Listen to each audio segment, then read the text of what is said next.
रात को एक रिक्शा चालक उस बूढ़े आदमी को मुफ्त में घर ले गया।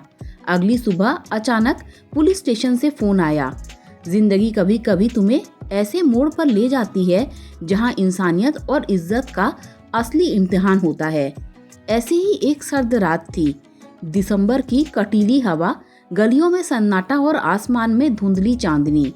उत्तर प्रदेश के एक छोटे से कस्बे नंदनगर में हर कोई अपने घर में दुबका पड़ा था, लेकिन एक शख्स अब भी काम कर रहा था। मनोज एक मेहनती और नेक दिल रिक्शा चालक। मनोज की उम्र कोई 35 के करीब होगी, लेकिन जिम्मेदारियों ने उसके चेहरे पर वक्त से पहले लकीरें खींच दी थी। दिन भर की कमाई बस इतनी होती थी कि घर का चूल्हा जल सके, बीवी की दवा आ जाए और बेटे की कॉपी किताबें ले सके। उस रात काम खत्म कर वह घर लौटने ही वाला था कि उसकी नज़र सड़क के किनारे एक बुजुर्ग पर पड़ी। सफ़ेद धोती कुर्ता, कांपता शरीर और फटी हुई चप्पलें। लग रहा था जैसे वक्त ने इस आदमी को भुला दिया हो। मनोज ने ब्रेक दबाया। बाबा, सब ठीक है? बुजुर्ग ने कांपती आवाज़ में कहा। बेटा, क्या तुम मुझे घर छोड़ सकते हो? पैसे नहीं हैं, लेकिन सर्दी बहुत है। मनोज बिना कुछ पूछे नीचे उतरा, अपना पुराना ऊनी शॉल निकाला और बुजुर्ग के कंधों पर डालते हुए बोला, चलिए बाबा, बैठिए। इस सर्दी से बड़ी कोई मजबूरी नहीं होती। रिक्शा धीमे धीमे गलियों से निकल पड़ा। रास्ते में बुजुर्ग को खांसी होने लगी। मनोज ने एक चाय की दुकान पर रुककर 2 कुल्हड़ चाय मंगाई। बाबा, चाय पी लीजिए, यह आपको राहत देगी। बुजुर्ग ने आंखें नम करते हुए कहा, तू फरिश्ता है क्या बेटा? मनोज बस मुस्कुराया और चुपचाप बैठा रहा। करीब आधे घंटे बाद वे एक पुराने मोहल्ले में पहुंचे। एक टूटा फूटा सा घर था। मनोज ने बुजुर्ग को सहारा दिया, दरवाजा खोला और उन्हें अंदर पहुंचाया। आपका घर तो यहाँ है। बुजुर्ग ने सिर हिलाया। हाँ बेटा, और आज तूने जो किया है उसका मोल पैसे से नहीं चुकाया जा सकता। भगवान तुझे बहुत देगा। मनोज कुछ जवाब देने ही वाला था कि बुजुर्ग ने दरवाजा बंद कर लिया। मनोज ने हल्के मन से अपना रिक्शा मोड़ा और घर की ओर चल पड़ा। उसे नहीं पता था कि आज की यह रात उसकी जिंदगी का सबसे बड़ा मोड़ साबित होगी। अगली सुबह सूरज की पहली किरण अभी जमीन पर नहीं पहुंची थी कि मनोज के मोबाइल की घंटी बज उठी। वो अभी सोकर ही उठा था। आंखें मलते हुए कॉल उठाया। हेलो। दूसरी तरफ एक शख्स मगर शांत आवाज आई। क्या आप मनोज कुमार हैं? आप कल रात एक बुजुर्ग को सेक्टर 7 में छोड़कर आए थे। मनोज का दिल तेजी से धड़कने लगा। जी हाँ, पर क्या हुआ साहब?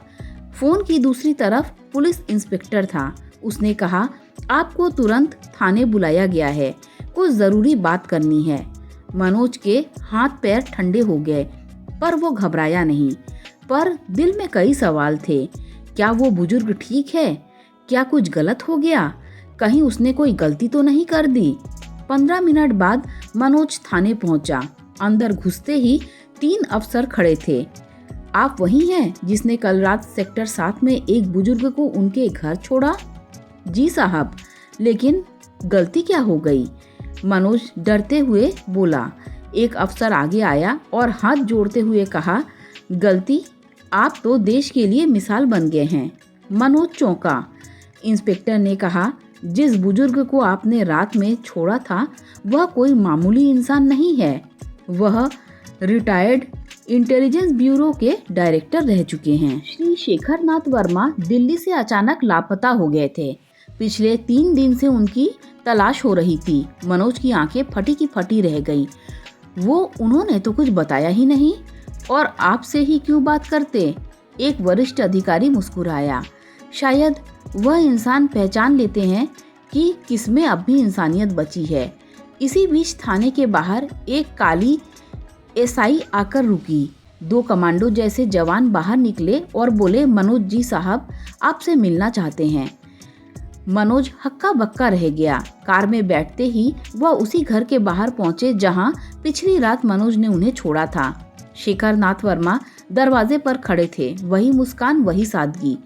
जैसे ही मनोज सामने आया, उन्होंने बिना कुछ कहे उसे गले लगा लिया। बेटा, मैंने जिंदगी में बहुत कुछ देखा है, लेकिन तुम्हारे जैसा दिल बहुत कम देखा है। तुमने बिना नाम बिना शक्ल सिर्फ इंसानियत की वजह से मेरी मदद की। इसीलिए आज मैं चाहता हूँ कि तुम्हें पूरे देश के सामने सलाम किया जाए। मनोज की आंखों से आंसू बह निकले। वो बस इतना ही कह पाया, साहब, मैंने तो सिर्फ एक इंसान की मदद की। सुबह के 10 बजे का वक्त था। दिल्ली के सबसे प्रतिष्ठित सरकारी गेस्ट हाउस के प्रांगण में सुरक्षा के कड़े इंतजाम थे। बाहर मीडिया की भीड़, अंदर अफसरों की हलचल, लेकिन सबका ध्यान एक ही व्यक्ति पर था, मनोज कुमार। जी हाँ, वही सादा मेहनती रिक्शा वाला जिसने एक बुजुर्ग को सर्द रात में निस्वार्थ भाव से घर पहुंचाया था।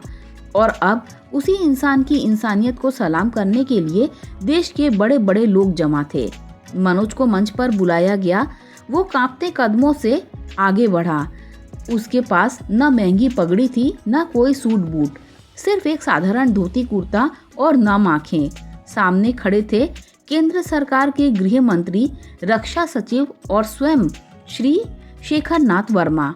वर्मा साहब ने मंच पर माइक संभाला और कहा, मैंने देश को बाहर से भी बचाया है और अंदर से भी, लेकिन कल रात पहली बार मुझे लगा कि असली सुरक्षा किसी हथियार से नहीं, बल्कि देश के आम नागरिक की संवेदना से आती है।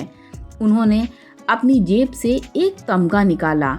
आज मैं अपना एक व्यक्तिगत सम्मान राष्ट्रीय सेवा प्रतीक इस व्यक्ति को समर्पित करता हूँ, क्योंकि इसने याद दिलाया कि भारत आज भी जिंदा है अपने छोटे छोटे बेटों में। मनोज का सिर झुक गया पर आंखें भर आई। मंच पर तालियों की गड़गड़ाहट गूंजी और तभी कुछ ऐसा हुआ जिसने पूरे देश के दिल को छू लिया। गृह मंत्री ने मंच पर माइक लेकर कहा, सरकार की तरफ से यह घोषणा करता हूं कि मनोज कुमार को जन कल्याण मिशन का दिल्ली प्रतिनिधि नियुक्त किया जाता है। इन्हें अब देश भर में यात्रा करके लोगों को जागरूक करने का अवसर मिलेगा, ताकि हम सब सीख सकें कि सच्ची सेवा क्या होती है। मनोज स्तब्ध था।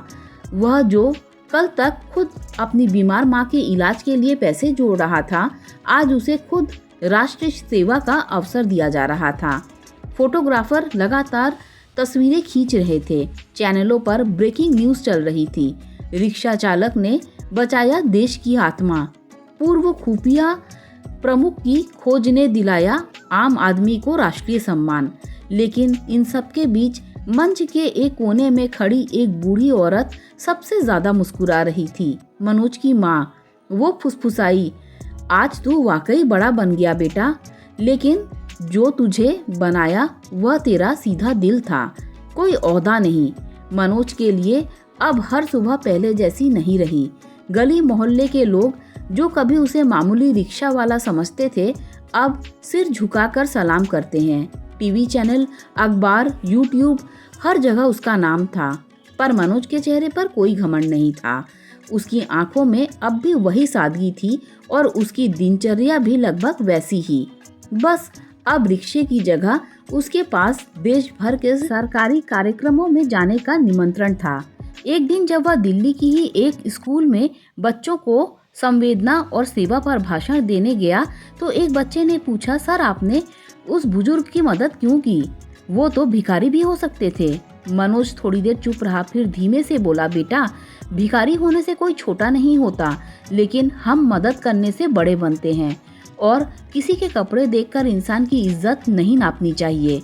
बच्चों ने तालियां बजाई, लेकिन उस जवाब ने वहां मौजूद सभी टीचर्स को सोच में डाल दिया। दोस्तों, अगर आपको कहानी अच्छी लगी हो तो लाइक, शेयर, सब्सक्राइब करें। Thanks for watching this video.